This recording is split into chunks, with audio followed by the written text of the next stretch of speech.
Opa, meu nome é Cazé, mas pode me chamar de Correria.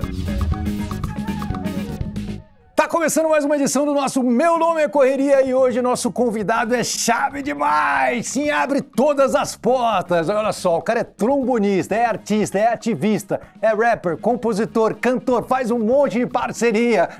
O nome dele é Mestre Antônio, mas pode chamá-lo de Rapping Hood Correria. Aê! Salve, Cazé, satisfação, meu irmão. Ah, satisfação. Feliz de estar contigo aqui. Pô, um grande prazer ter você aqui com a gente, cara. Prazer nosso. Muito obrigado. Eu lembro sempre daqueles tempos que a gente se encontrava bastante no Rock Go. Putz, Rock Go era demais. MTV, lembra disso? Sim, eu lembro de um ano que teve o sorteio, você não acreditou muito que eu ia levar aquela taça pra casa.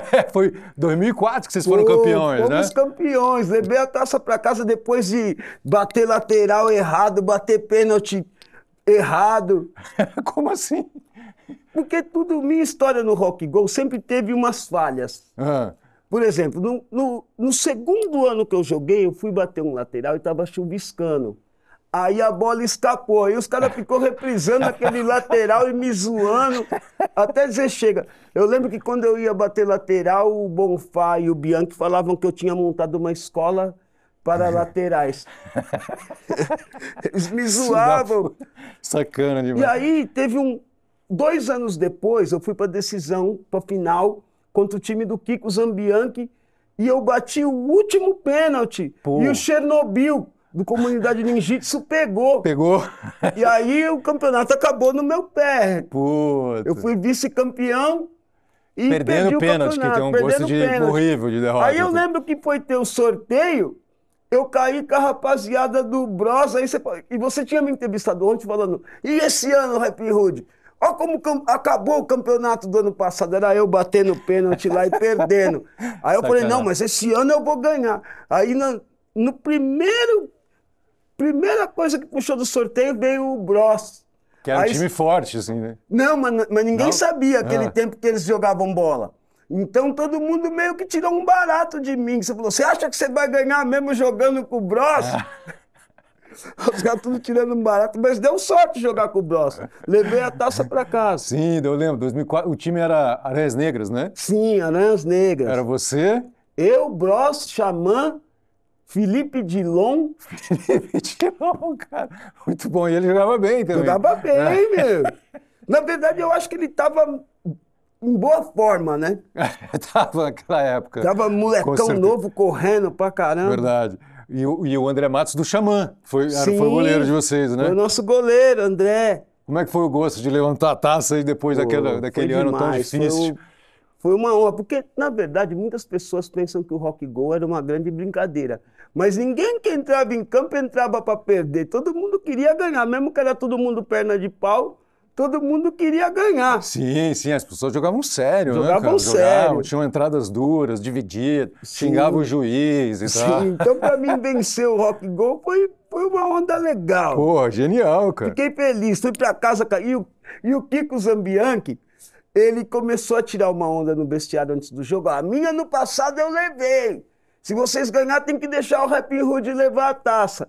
E no fim a taça foi para casa mesmo. É mesmo? O Rock Go 10, né? Sim. Que era o de 2004, o troféu Marcelo Fromer, foi parar lá em uma casa. homenagem ao Marcelo Fromer, que incrível, Sim, cara. tá Você tem lá, um troféu tá até bem hoje. cuidadinho lá. Porra, que da hora, cara, muito foda. A gente aqui no programa, a gente fala assim, a gente tenta levantar como é que as pessoas se tornaram o que elas são e como é que elas pretendem se tornar o que elas serão. Então, assim, começando por essa coisa do futebol, quando você era menino, você chegou a sonhar em ser jogador de futebol? Sonhei, Sonhou? fazia umas peneiras, fiz peneira no Juventus, no São Caetano. Eu tentava, mas... Tentou, chegou a fazer peneira para Sim. participar do futebol profissional, Clube da Atlético escolinha. Ipiranga. É mesmo? Sim. E você sonhava? Nacional Atlético Clube, na Barra Funda. Porra, cara. Eu ia, os caras falavam, vai ter uma peneirinha ali. A gente ia tentar, mas nunca deu certo. Até na Ferroviária de Araraquara eu fiz peneira. É? Fiz, porque minha família é de lá. Aí todas as férias eu ia pra lá. Aí conheci um pessoal lá, os caras falaram assim, vai ter uma peneira. Aí eu fui. Mas também não arrumei nada. Não rolou. Então isso aí foi tipo lavando a roupa assim do passado, Sim, quando ele levou sim. a taça pra casa. O Rock Go foi o melhor momento futebolístico meu. Maravilhoso, cara, maravilhoso. Rapping Hood, você é o Robin Hood do rap, é isso? De onde veio esse apelido? Na verdade, esse apelido, ele vem disso mesmo. Quando eu comecei a frequentar a estação São Bento do metrô, o meu apelido onde eu moro até hoje, que é a Vila Arapuá, era Ataliba, por causa do jogador do Corinthians. Só que aí também já existia um rapper chamado Ataliba quando eu comecei a frequentar São Bento do metrô, que era do grupo Região Abissal, e depois ele gravou como Ataliba e a Firma. E então eu ia para lá, para São Bento, os caras falavam para mim, não, você não é Ataliba já tem aqui. Você é o Robin Hood do rap, é o que você fala nas letras. Depois eles acharam um personagem num filme do cineasta Melvin Van Peebles. É um filme que o Ice-T participava, que chamava Rapping. E aí tinha esse personagem que era o Rapping Hood. Uau. Aí os caras, você é o Rapping Hood. Agora já faz quase 40 anos que eu sou o Rapping Hood. E ficou, agora, você chegou, o primeiro campeonato de rap que você ganhou, você estava com o nome de Ataliba ainda, né? Sim, sim. Foi lá em São Caetano, num salão chamado Dinos. Ficava em cima do Cinema Vitória. Que idade você tinha nessa época? 14, 15 anos. 14, 15 anos, você é de 71, então estamos falando de 85, 86, mais ou menos. Sim, foi essa época aí, essa fase. Memórias boas, né? Pô, memórias ótimas, meu. Tocando Taíde, os Metralhas no baile, Too Short, Bugdown Productions, Public Enemy, essa fase, tudo começando, o hip hop começando. E como é que você entrou assim? Você começou a frequentar São Bento, mas você tinha já uma formação musical anterior. Você é trombonista, né, cara? Sim. Chegou a participar da Sinfônica de Heliópolis Sim, e tudo? eu já tocava na fanfarra e a fanfarra me levou para a banda marcial. Banda marcial do Colégio Jardim São Paulo, que é na Zona Norte. E aí eu conheci lá um cara que gravou com Racionais e que também era trombonista, que é o Arthur da Gaita.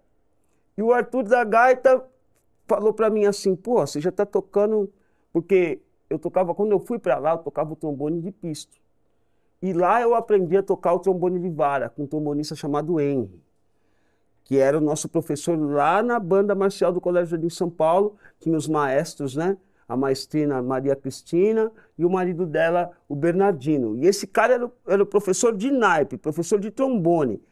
E aí o Arthur da Gaita falou, agora que você já sabe as 7 posições do trombone de vara, por que você não faz um teste na ULM, que era a Universidade Livre de Música?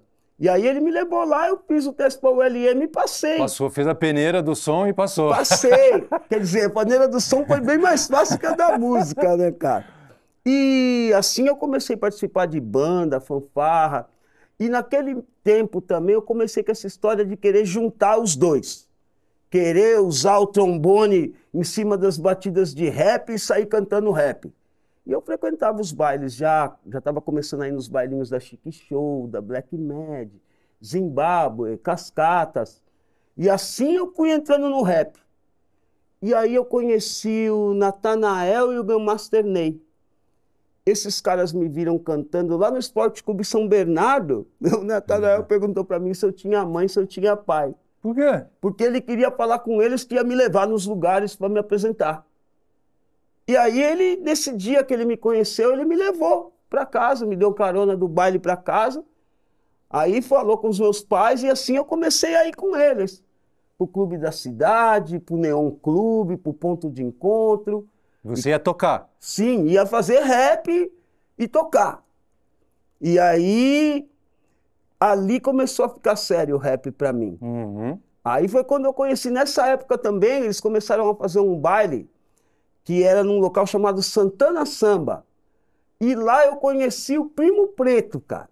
Primo Preto, que foi VJ do Yo MTV Raps. E assim eu conheci a MTV. E aí tinha tem aquela história clássica também que o Primo Preto pediu pra você fazer uma pergunta pro Mano Brown dos Racionais, não foi? Sim, isso aí já foi alguns anos depois. Ah, foi depois? Isso aí foi em 2002, no lançamento do CD do Racionais, Nada Como Um Dia Após o Outro Dia. E aí você pergunta qual é o conselho que ele tem para dar, né? Ele tem para dar para as bandas mais novas. Aí ele já manda, não tenho conselho nenhum. Pô, ficou meio puto, né? Não conselho nenhum não, mano. Conselho... Mas no final ele acaba falando um monte de coisa, assim, Sim, né? coitado da molecada que estava começando ali. Você vê que esse vídeo Até hoje ele tá bombado. É. E muitas pessoas me perguntam, pô, você tem algum problema com o Brau? Eu falei, não tenho nenhum problema com o Brau. Nenhum, né? Mas acho que o Brau também tem um arco, assim, ele foi, acho que, mudando a percepção dele com relação aos fãs, com relação, né, à responsabilidade dele. Ele é um cara hoje super conselheiro, agora de certa forma. Vídeo, ele chegando no ensaio de uma molecada mais nova e dando conselhos. Muito louco. É muito legal, muito bacana, cara. Então, aí você conheceu o Primo Preto, você chegou a trabalhar na MTV, fazendo reportagens? Eu cheguei a fazer algumas reportagens e a apresentar alguns IOs. Eu apresentei alguns IOs. Na verdade, toda vez que ou o Primo tinha algum problema ou trocava de DJ, chamava você. Eu via de step, mas nunca fiquei no programa. Entendi. A gente está falando de conselho, né? Que você pediu um conselho ali para o Mano Brown dar um conselho, tudo para as pessoas, para a nova geração e tudo. Normalmente, quando a gente está começando o nosso espaço, também tem alguém que dá um empurrão. Você falou desse DJ que... Sim, DJ Natanael e o Masterley, que te deu... Mas a sua mãe também teve um papel muito importante, sim, Dona Beth, né? Sim, pô, Dona Beth... O bom da minha mãe é que minha mãe amava a música. Ela, por exemplo, ela ia para o mercado comprar 2 quilos de carne moída e voltava com os 2 quilos de carne moída e com o compacto do James Brown. Porra. Ia comprar mistura, voltava com George Benson.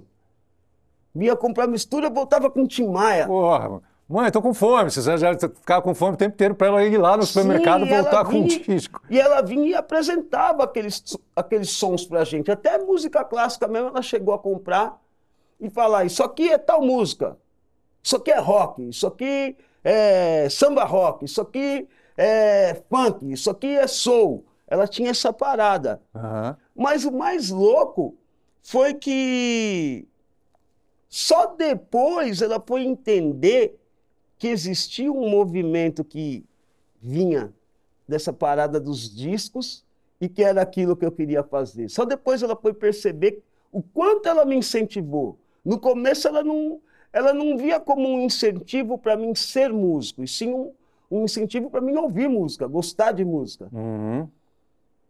Isso que foi louco dela. Só depois que ela entendeu que ela tinha me incentivado a ponto de eu querer fazer música. E aí ela também te apoiou? Sim, me apoiou sempre, até o fim. Tanto é que no show de 300 anos, o show chamado 300 anos de Zumbi, que foi aquele show que todos os rappers participaram, que o Yo MTV fez no Vale do Anhangabaú, minha mãe estava comigo.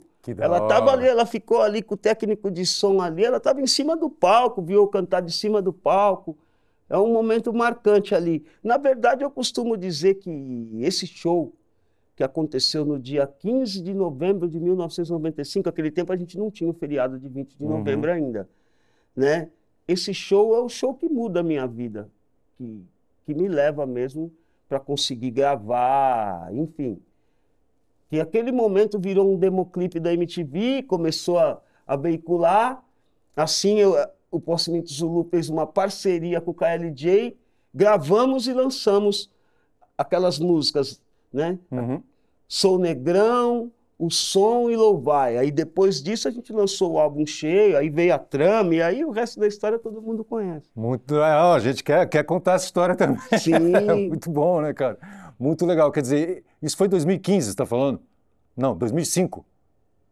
95. 95, me porque atrapalhei. A gente lançou o álbum do Possimento, o primeiro álbum, em 98. Verdade. Aí eu entrei na MTV em 94. Sim. Todo esse tempo a gente já tinha amizade. Já trombava ali na padaria da MTV ali. Eu lembro também de ter participado de um programa de rádio que você fazia. Sim, lá na Rádio Heliópolis. Na Rádio Heliópolis, Sim, você foi lá, me deu uma moral. Você ficou 2 anos, né? Não, na Rádio Heliópolis eu fiquei mais que 2 anos. É mesmo? Na verdade, é que muitas pessoas contam só de quando a gente passou a ter transmissor para frente. E a gente teve uma época lá que a gente trabalhava com sistema de alto-falante, né? Rádio poste, né? Eram as cornetas na rua, o pessoal andava na rua e ouvia o programa. Então foram 2 anos com o transmissor, né? Mas antes eu acho que quando eu fui fase. era assim, ó. Sim! Né? Era ainda na rádio poste. Foi uma boa fase, um bom aprendizado. Na verdade, eu costumo falar que foi o que me formou. Hoje em dia eu continuo fazendo rádio, é um veículo que eu amo. Depois da Rádio Heliópolis, eu fiz 18 anos de 105 FM, 2 anos de Transcontinental e agora estou há quase um ano na Rádio Cultura Brasil. Mas tudo começou lá, né? Sim. Nossa escolinha, né? É, muito bom, né, cara? E teve a College também, antes do Turco Louco. Turco E, Louco, na verdade, foi a primeira oportunidade de fazer rádio foi com o Turco. É, College, não lembro. Era uma rádio chamada College. E quem fazia programa lá era o Ex, do Câmbio Negro. Tanto é que o cara que me deu a primeira oportunidade mesmo foi o Ex. Era um programa de rap dele. E o Ex era o caseiro da rádio. Oh. Ele ficava lá no prédio da rádio. E aí ele falou, não, esse programa aqui agora é seu. Então o primeiro programa que eu fiz, na verdade, foi um presente do Ex para mim. Que da hora. E você fazia escolhia as músicas, fazia a programação musical. Fazia a programação e apresentava. E, cara, rádio é uma delícia, né? Sim, rádio é muito bom, pô. cara. Eu curto veículo de rádio. Eu também, cara. Eu gosto muito de rádio, mas eu não tive oportunidade de trabalhar no rádio. Na verdade, eu tentei trabalhar no rádio. Foi a primeira coisa que eu tentei quando eu saí da faculdade. Você ia mandar bem, cara. Pô, valeu! Você é um comunicador monstro, você sabe disso. Imagina, cara. Estamos aqui, eu fico nervoso toda vez. O cara me vem nervoso aqui, não consigo nem falar direito. E fala, pô, vai começar o programa e tal. Assim. Aí eu esqueço as paradas. Como agora, eu quase esqueci de falar do Ados, sim. Nosso colaborador, nosso apoiador aqui do nosso programa. Ados é uma organização incrível que apoia as pessoas em situação de refúgio aqui em São Paulo com documentação, ajudando a aprender melhor o português, ajudando a achar uma colocação de trabalho. Logo, logo a gente vai falar um pouco mais disso, mas a gente segue aqui nosso papo com o nosso querido Rapping Hood, o Robin Hood do rap, justamente porque ele tem essa pegada da justiça social e enfim, essa luta antirracista que é muito, muito importante. Eu vou aproveitar essa parada também para falar de anos 80. Teve essa iniciação da sua mãe, a sua mãe ficava apresentando os discos para vocês ficavam aprendendo. Qual foi o primeiro som de rap que você ouviu mesmo? Você falou, caralho, mano, isso aqui é foda. Isso aqui é o que eu quero fazer. Eu acho que o estalo, eu já tinha ouvido antes, que veio chegando aos poucos os discos. E meus tios faziam bailes, né? Então veio chegando o Grandmaster Flash, veio chegando as músicas. Eu lembro de uma música que chamava... Street Dance, que era um grupo chamado Break Machine. Os caras já estavam rimando, as batidas já eletrônicas. Mas o disco que me deu o estalo mesmo foi Malcolm McLaren e o Old Famous. Quando eu ouvi Buffalo Girls, Old Famous, essas músicas aí, realmente mudou para mim. E você vê, Malcolm McLaren era do Sex Pistols. Sim, né? Sim, produtor musical deles. Né? Sim, então, pô, muito legal, assim, que veio tudo junto ali, o punk, o break, tudo ao mesmo tempo, aquele aprendizado. E quando eu vi aquilo, eu falei, é isso que eu quero fazer. E aí comecei a ver caras brasileiros fazendo. Pepeu e Mike, Taíde DJ1, Racionais. Quando eu comecei a ver os Metralhas, eu falei, é isso que eu quero. E aí, uma vez eu vi uma matéria na TV falando que eles se reuniam na São Bento. E tinha um programa de rádio também, na Band FM, na Bandeirantes, que chamava Mr. Magic. E esse programa era um cara americano que apresentava. Ele vinha num americano meio... num português meio americano, né, um embromation. E esse cara, ele levou o Taíde DJ1 uma vez no programa dele, e gravou os caras cantando em cima das bases gringas mesmo, do Eric B, Rakim, e ele sempre tocava. E aí uma vez ele anunciou um show do Taíde DJ1 ali em São Bernardo, no Rude Ramos, mais precisamente ali. E aí a gente foi, os caras não tinham nem disco gravado.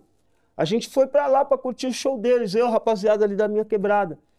E aí fizeram uma super roda de break. Antes do show, os caras já desceram lá, já dançaram com a gente. Aí eles falaram assim, pô, vocês nunca foram na São Bento, a gente se reúne lá. E aí eu já sabia que nesse tempo eu já tampava de office boy. Com 14 anos eu já tampava de office boy. Porque naquele tempo não tinha essa história de que o de menor não podia trabalhar. Sim, né? Sim. E aí eu comecei a frequentar São Bento do metrô, Galeria 24 de Maio, ir para os bailes todos, com a indicação dos caras, vai para São Bento. Ali na São Bento eu me encontrei, né? Cheguei lá, fiz amizade com os Gêmeos, com o próprio Taíde DJ1, MC Jack, Racionais, Dr. MCs, J.R. Blau, do Estilo Selvagem. Fui fazendo amizade com a rapaziada, Nelson, Triunfo, que o Nelson foi o primeiro cara que eu vi na TV dançando break. Eu me lembro dele e da Funkcia, por exemplo, do programa do Bozo. Pô, muito louco. O programa do Bozo com o Nelson Triunfo. E não tinha como eu não lembrar dele, porque tinha aquele momento que ele tirava a touca e ficava com aquele cabelão. Então, quando eu vi ele a primeira vez na São Bento, na galeria, já foi uma referência para mim. Uhum. Opa, isso aqui é do break. Já foi uma pessoa que era uma referência para mim. Entendi. Ainda meus tios frequentavam os bailes, meus tios chamavam ele de Homem-Árvore. Por causa do cabelo? Ele era o Homem-Árvore. Mas para mim ele era o Nelson Triunfo, e da Funkcia, né? Uhum. Porque ele foi apresentado assim no Bozo, então para mim ele era o Nelson Triunfo. No Bozo é demais, né? E ali eu conheci minhas referências, né? Região Abissal, essa rapaziada que iniciou tudo, né? Uhum. E como eu era um pouquinho mais novo que os caras no tempo, para mim era como se todos esses caras fossem meus professores. Com certeza. E inspiradores também, né, cara? Sim. A gente vai falar daqui a pouco como é que é o processo criativo do Rappin' Hood, escrever as músicas, escrever as letras também, mas antes a gente vai dar um presente. A gente está dando presente agora. Aí aqui sim. Aí sim, não é? Vamos ver se você curte aqui, ó. É um presentinho aí, ó, já ficou feliz, mano. Presentinho é sempre já imaginei sorriso, que é de ler. Não sei se você já tem isso daí, mas, puta, essa obra é muito... Não tem, não? Não tem. Na capa eu já sei que eu não tenho. Aí sim, hein? Eu já vi esse livro, mas nunca o tive. Então, para coleção. Aí, Marte, a informação sobre o hip hop aí para nós. Genealogia. Sensacional. Isso aí é Elco J, Run DMC, Beastie Boys, Rick Rubin, Fat Boys, Houdini, Beastie Boys, muito legal. Esse quadrinho é demais, cara, muito foda, né? Sensacional essa geração do rap. Essa foi uma banda que eu curti muito quando eu era mais novo, o Houdini, né? É o Elco J. Rick Rubin é um grande produtor dessa primeira geração. Sim. Também, da Def Jam, né? Muito bom! E quadrinhos, né? Você gosta também de quadrinhos? Gosto. Eu amo quadrinhos. Na verdade, eu sinto falta de como era antigamente. Eu acho que se o hip hop tivesse aparecido antes, a gente veria quadrinhos de hip hop naquele tempo já, né? Com certeza. E a gente tem uma história tão rica, né, do hip hop nacional, sim, que com certeza daria uma série dessa incrível também. Sim. Pode fazer, a gente aceita, pode fazer. Tem que ter, né? Genealogia. Sim. Alô, Veneta. Alô, editora Veneta. Pode fazer, pode fazer. Alô, Rogério. Fica à vontade. Vou comprar todos.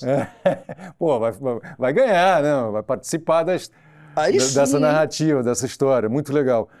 Voltando ao seu processo criativo, como é que é, então? Como é que foi a primeira vez que você escreveu uma letra também? Que você botou, assim, a primeira vez que a gente escreve, a gente não sabe muito bem, começa Sim. a botar lá, enfim, daqui que eu ponho o livro aqui para ficar mais tranquilo. A primeira letra que eu escrevi para um trabalho de escola, Cazé. Era o ano de 1988 e era o centenário da abolição da escravatura. E a professora pediu esse trabalho. Era um trabalho conjunto de algumas matérias. Juntava história, português. Algumas matérias propuseram esse trabalho e foi falado, a educação artística também estava, e foi falado que valia fazer uma música. E talvez seja uma informação que poucas pessoas sabem. Sou Negrão realmente foi a minha primeira música. Sério? Sim, a minha primeira música escrita. E foi a música que me deu muita sorte, né? Com certeza. Me levou Mas, pô, do Brasil para o mundo. Mas tudo começou com essa pesquisa. Naquele tempo a gente não tinha o Google, então eu fui na biblioteca, peguei vários livros de biografia, várias revistas e marquei aquelas personalidades negras. Falei, agora eu tenho que fazer essa música. Como é que eu vou fazer? Aí, lá na biblioteca, eu não consegui, na verdade, desenvolver nada. Aí levei para casa tudo que eu tinha anotado, que tinha tirado xerox no tempo. Naquele tempo, eu pude trazer só um livro de biografia. Eu peguei um livro emprestado e outros eu xeroquei e algumas coisas eu anotei. Aí, eu tinha um final de semana para fazer a música. Na outra semana, foi um trabalho dado em uma semana para você entregar, tipo, depois de 10, 15 dias, né? Então, no final de semana, eu me lembro que era um sábado, me lembro perfeitamente, eu tirei para fazer essa letra. E aí, eu fiz essa letra. Nesse tempo, eu brincava de ser rapper, tentava ser um rapper. Porque aquele tempo você ia nos bailes, os caras tinham uma mania de falar, quem canta rap aí? Que era tudo muito começando, então sobe aqui e canta. E aí, eu já fazia meio que... Mas eu fazia raps assim, brincalhões, meio que na linha do Pepeu. E meio que de freestyle, de improviso, como a gente chamava no tempo. Mas minha parada era ficar lá embaixo, no baile, tirando onda com quem estava ali perto de mim. Aí eu falava que um tinha a orelha grande, eu pá... Porque naquele tempo não existia bullying, né? Então era uma tiração de onda. Um tirava onda com o outro. E assim eu comecei a fazer meus primeiros raps. Mas escrever mesmo foi com esse trabalho de escola. E aí eu passei a tarde escrevendo. Eu me lembro que eu fiz a letra. E aí eu fui mostrar para minha mãe. E aí minha mãe falou para mim, eu não entendo nada disso aí que você faz. Mas dessas coisas que você está fazendo, essa foi a melhor que você fez. E aí eu tive que apresentar a letra na escola, cantar a letra na escola, e aí cantei. E aí começou esse movimento das pessoas falarem que eu cantava. Os caras mais velhos me paravam e canta aí aquele barato que você cantou na escola. Aí eu cantava para os caras e os caras falavam para mim assim. Eu me lembro dos caras mais velhos lá da pracinha, lá da quebrada. Lelo, Queca, Otiniel. Eu lembro dos caras falando assim, Tola, Naldinho. Eu lembro desses caras e os caras falavam assim para mim, Ló. Os caras falavam, Arnaldo. Os caras falavam assim, neguinho, isso aí no Brasil não vira não. Aqui no Brasil é samba ou sertanejo, mano. Aqui não... Você não vai chegar em lugar nenhum com isso daí, cara. Esse negócio de rima aí já acaba, é moda isso aí. E eu, não, sou rap, e era molequinho. E aí, esses caras começaram a me levar para uns bailinhos ali perto de casa. Até que eu fui no Esporte Clube São Bernardo, porque, na verdade, tudo começou por causa disso. Eu fui no Esporte Clube São Bernardo, e na hora que... Era um baile em que estavam tocando o Nenê da Black News, um outro DJ chamado Mr. G, era uma dupla, Mr. G e DJ Alemão. E estava junto também o Natanael, o Ney e o DJ Cuca.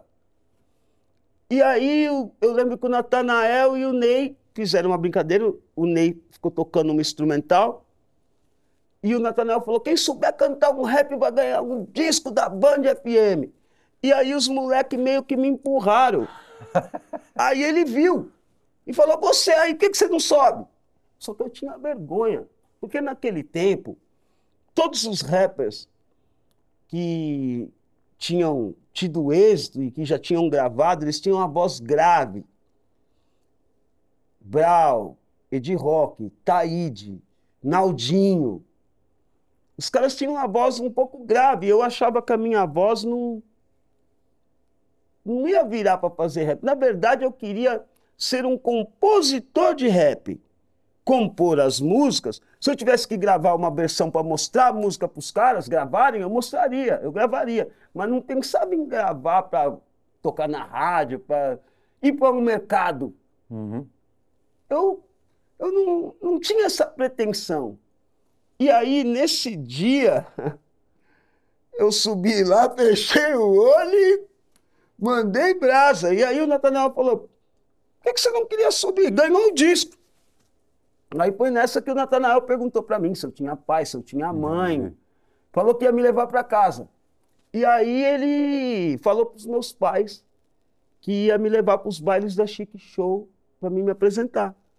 E assim começou essa história de eu ir cantar rap mesmo nos bailes. E essa letra do Sou Negrão é muito legal, né, cara? E é bacana que tenha sido a primeira letra que você escreveu, porque você já traz toda uma bagagem e toda uma história, né? Para aquelas pessoas que eventualmente não conhecem a letra aí, dá uma palhinha pra gente aqui nessa câmera, para o pessoal saber os homenageados que foram fodas. Vamos nessa. 20 de novembro temos de repensar a liberdade do negro, tanto teve de lutar. O negro não é marginal, não é perigo. Negro ser humano, só quer ter amigos. Na antiga era o funk, agora é o rap. Vem puxando o movimento com o negro de talento. O negro é bonito quando está sorrindo, como versou Jorge Ben. O negro é lindo e é por causa disso tudo que estamos aqui. Se falam mal do negro, eu não tô nem aí, pois já briguei muito, já falei demais, mas o que o negro quer agora realmente é a paz, andar na rua, no maior sossego, constituir família, ter o seu emprego, como Gandotelo, João do Pulo, B.B. King, Gus, Raul e Souza, Miles Davis, improviso no jazz, Pixinguinha e Catola, velha guarda do samba, Luiz Melodia e Milton Nascimento, dois bambas vieram metralhas com o rap e abolição, falando do negro e de sua opinião, pois muitos negros já percorreram a trilha do sucesso, Jackson do pandeiro, Candeia, Anicete, Zomba, festa da raça com Martim e Abir, no ano do centenário, grande maravilha, e a rainha do samba, Clementina de Jesus, que já partiu para melhor, os Quelé, Divina Luz e no futebol, temos Rei Pelé, Garrinchar de pernas tortas num perfeito balé, sou negrão. E o mais louco é que é a mesma letra que eu escrevi lá, até hoje tá valendo, né, cara? Impressionante, né, cara? Lindo, lindo, lindo. Você vê, eu tinha 16 para 17 anos. Mas já tava lá tudo, né? Sim. Tudo que você viria a ser também, né? Sim. Muito bacana, cara. E de lá para cá mudou a maneira como você escreve? Essa aí você fez a pesquisa, procurou coisa de livro, jornal e tal. E você segue fazendo essas pesquisas ou você escreve de uma maneira mais lírica? Como é que é? Na verdade, de lá para cá, eu percebi que eu consegui arrumar formas diferentes de iniciar uma composição. O começo foi bem assim mesmo, fazendo pesquisas, e eu tinha também a preocupação de nunca falar coisas erradas, informações erradas. Não tinha fake news, não. Sim, zero fake news. Zero fake news, eu queria falar a informação certinha, né? Então, nesse tempo eu estudava. Depois, houveram músicas que iniciaram de uma forma diferente. Porque aquela eu comecei pela palavra, pelo discurso, pela retórica. E só depois eu fui ver em cima de que base eu ia cantar. E depois teve músicas que começaram pela base, só depois eu fui para a palavra. Teve músicas que começaram de um texto que eu vi. Teve músicas, por exemplo, eu desenvolvi trilha para teatro. Então eu vi a peça e só depois eu criei as músicas. Então, assim, hoje, como um compositor experiente, eu não tenho um formato fechado de composição. A música pode acontecer de várias formas. Mas naquele tempo, tudo começou assim ali, a pesquisa, desenvolver um tema. E você tem um momento do dia melhor que vem a inspiração, que você começa a escrever? A madrugada. A madrugada? Eu gosto muito de ficar de madrugada, eu tenho um local em casa que dá para mim ouvir no volume que for. Pô, que da hora. Então eu fico à vontade. A família vai dormir, eu fico acordadão lá. É engraçado que às vezes eles acordam, Eles vão dormir, não tem nada na folha. Quando eles acordam, eu já estou cantando um rap novo, às vezes até 2. Porque tem dia que é fértil, né? Tem dia que você escreve uma rápido e já vem uma outra também. Com certeza. Sim. Quer dizer, e com eu certeza gosto eu não sei. muito. Eu não escrevo rap. Não, e eu gosto muito desse exercício, Cazé, de composição. Eu acho que é a melhor parte da música. O que eu mais gosto de fazer é isso. E você também é conhecido pelas misturas que você fez, né? Um Sim. pioneiro da mistura do samba com o rap. Sim. E também de muitas parcerias interessantes, cara. Eu vi, a gente estava fazendo a pesquisa, eu vi você cantando com o Jair Rodrigues ali no... Sim, pô, o Jairzão foi um padrinho para mim. Foi muito show, se não me engano. Depois que eu... Sim, a primeira vez que eu cantei com ele foi pro Multishow. E depois que a gente se conheceu, a gente não se largou mais. Ele virou um grande professor para mim, um grande mestre, me ajudou bastante. Como a tia Leci também me ajudou muito também nessa história do samba com rap. Depois que a gente se encontrou, eu pude mergulhar nesse mundo, conhecer uma rapaziada que ela me apresentou, Arlindo, Sombrinha, Almig Neto, toda essa rapaziada foi ela que me apresentou. E aí eu fui me desenvolvendo nessa parada de fazer o samba com rap, que eu já tinha, assim, um carinho por essas junções. Tanto é que o Som Negrão, a primeira base da música Som Negrão era um disco da Fantástica Bateria, do Mestre André, na cidade independente de Padre Miguel. Quando eu idealizei a música Som Negrão, já era um samba com rap. E eu sempre tive essa ideia de usar coisas brasileiras no meu rap. O samba, a MPB, a bossa nova. Eu sempre quis fazer essas junções musicais, o reggae. Sempre achei interessante o rap não ser só aquela coisa do sample, boom, caixa e rimar em cima. Eu sempre quis fazer essas junções.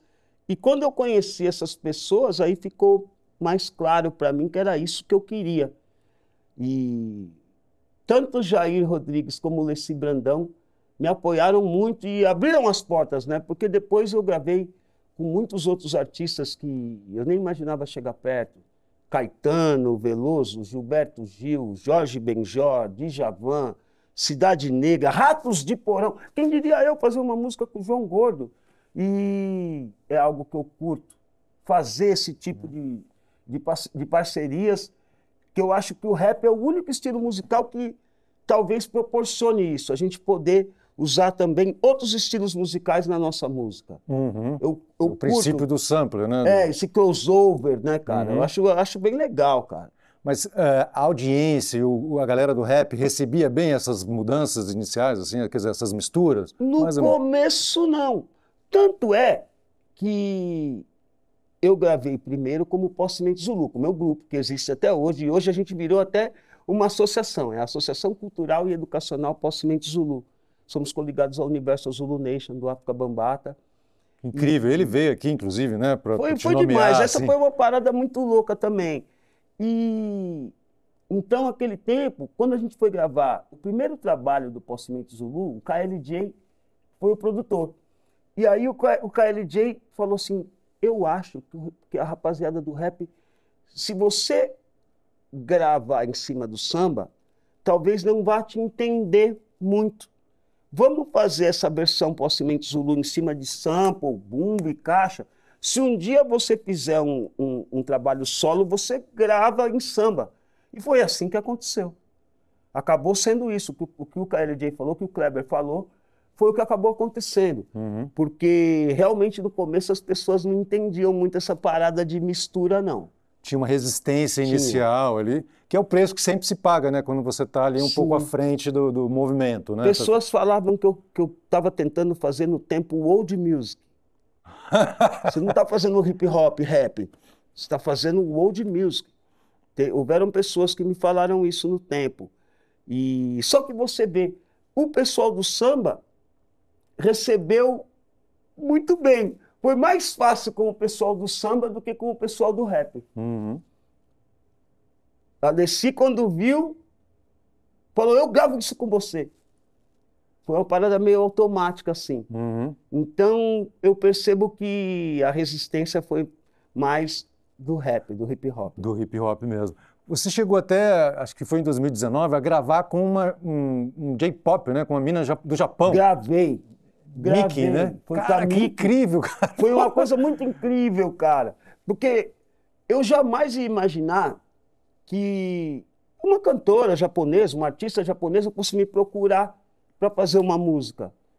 E muito louca a forma como ela conheceu o meu trabalho. Como foi? Ela foi produzida por um produtor que saiu daqui do Brasil, moleque. E lá ele virou um produtor. E quando ele saiu daqui, era aquela nossa fase, MTV. E naquele tempo saiu o disco do Rappin' Hood, o primo dele mandou para ele os CDs, alguns CDs da Trama. E ele gostou desse CD do Rappin' Hood. E diz a Mickey que ela chegava para gravar, para fazer o trabalho dela no estúdio, ele sempre estava escutando o Rappin' Hood. Aí um dia ele falou, pô, essa música aqui que eu produzi sua, era legal se a gente colocasse um rap. E aí ela falou, pô, mano, todo dia eu chego aqui, você está escutando esse tal de Rappin' Hood do Brasil. Tinha que chamar esse cara. Aí ele falou, puta, mas o cara tá lá no Brasil, como é que eu vou achar ele? E aí ele conversou com um amigo dele, e por acaso esse amigo dele era amigo do Luiz Paulo Serafim. Conhecia o engenheiro de som Luiz Paulo Serafim. Aí o Luiz Paulo falou, eu conheço o rap. E aí o Luiz Paulo fez a ponte e eu acabei gravando com a Mickey. E foi bem legal poder participar do trabalho dela e também pelo retorno que deu da música lá no Japão. Sim. Isso foi muito interessante. Tem clipe, até eu procurei no YouTube, Sim, achei muito da hora essa sua participação ali entrando. Jamais pensava que meu trabalho ia ser veiculado lá. E no fim, ajudou também o meu próprio trabalho a ser veiculado lá. Mais popularidade, as pessoas conhecerem lá, né? Muito legal, meu amigo, muito legal. Mas como é que foi essa parceria, assim? Tipo, ela chegou, olha, eu tenho essa letra aqui, quero que você ponha uma letra em cima, Sim, como é que foi? Eles mandaram já um beat, que eles achavam que era o beat, mandaram a letra dela traduzida, para mim entender sobre o que ela falava, e mandaram a letra dela em japonês, ela cantando. Aí falaram se eu queria fazer alguma alteração, no que ela escreveu, mas na verdade, na parte que ela escreveu, eu achei que estava tão bom que eu não quis mexer. Aí eu só escrevi o rap e a gente ficou parceiro na música. E o legal também foi que eu gravei, o produtor veio até o Brasil para captar. Então, eu não conheci a Mickey. A Mickey eu conheci só pelo Zoom. É.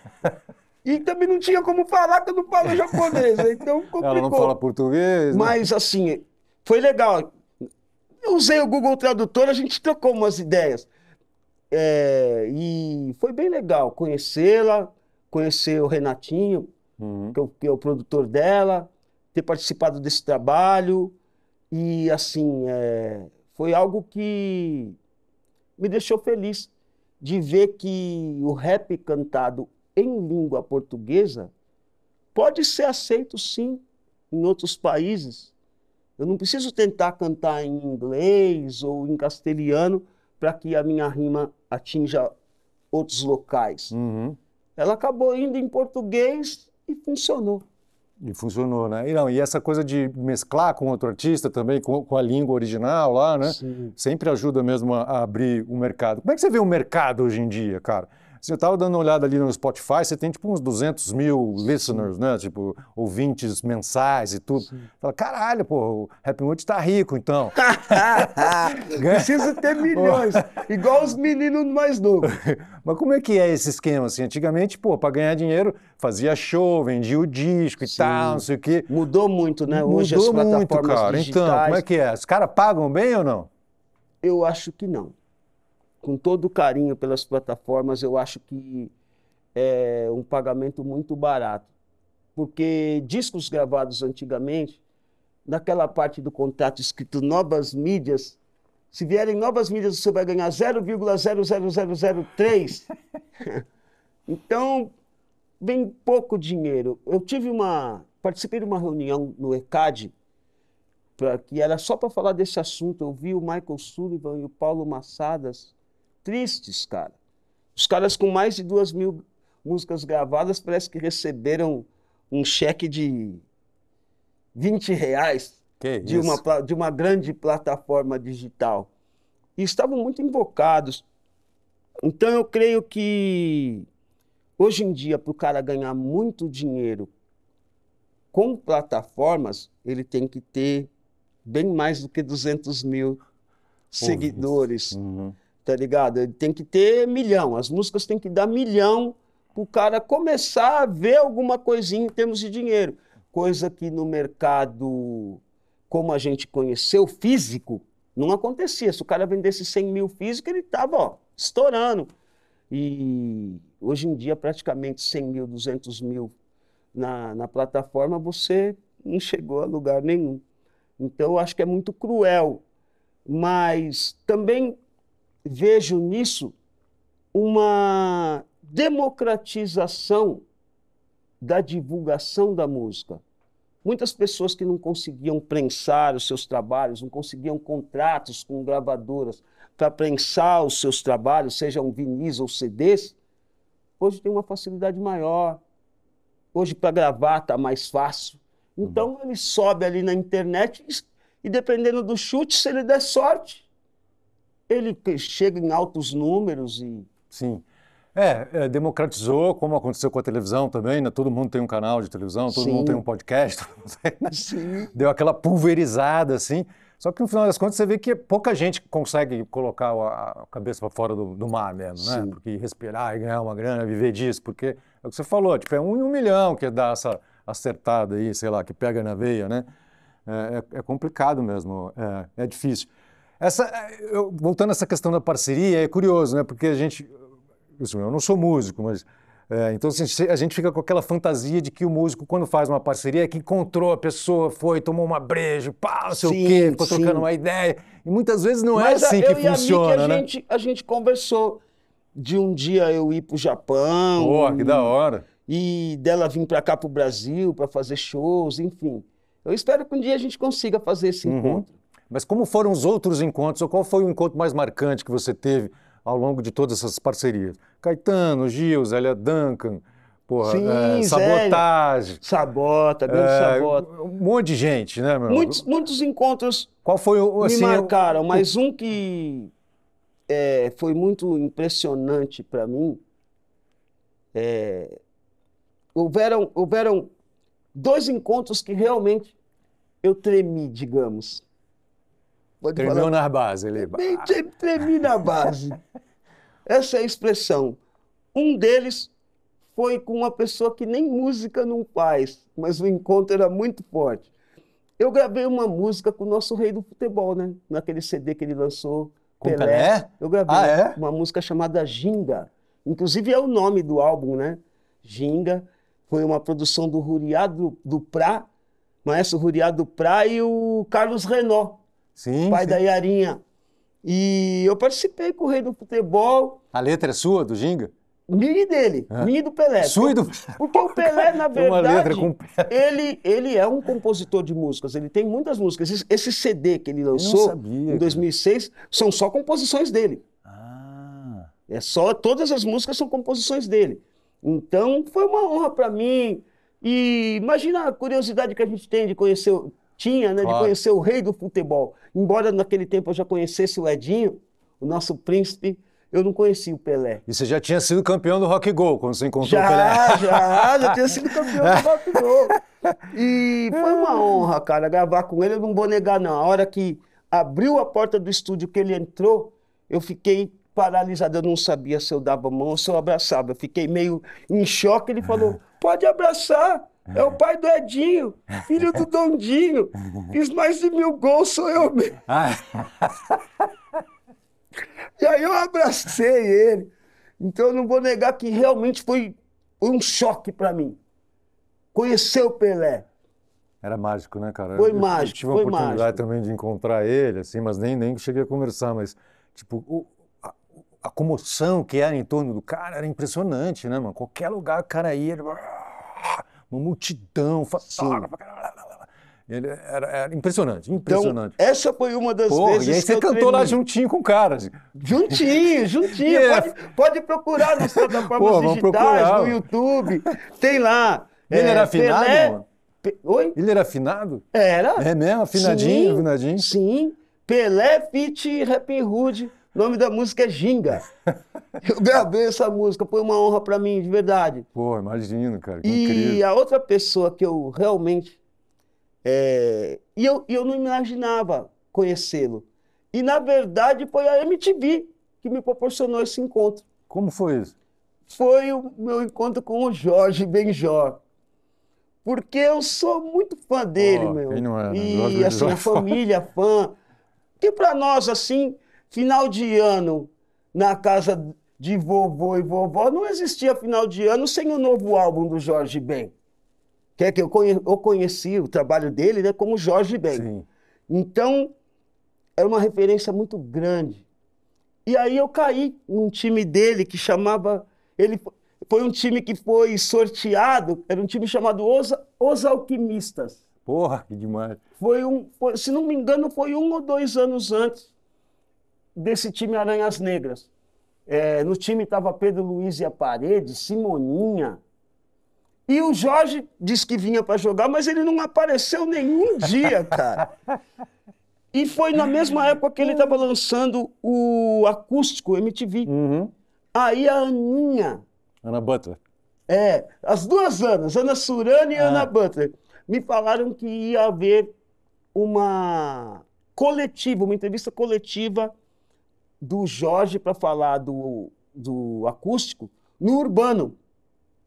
E que ele queria me conhecer, que era para mim ir para lá e levar um CD para ele. Aí cheguei lá, assisti a coletiva toda, acabou a coletiva, a Aninha me resgatou. Vamos lá, você conhecer o homem. Aí fui. Aí cheguei lá, cara. Quando eu entrei assim no camarim, que ele estava no camarim, né?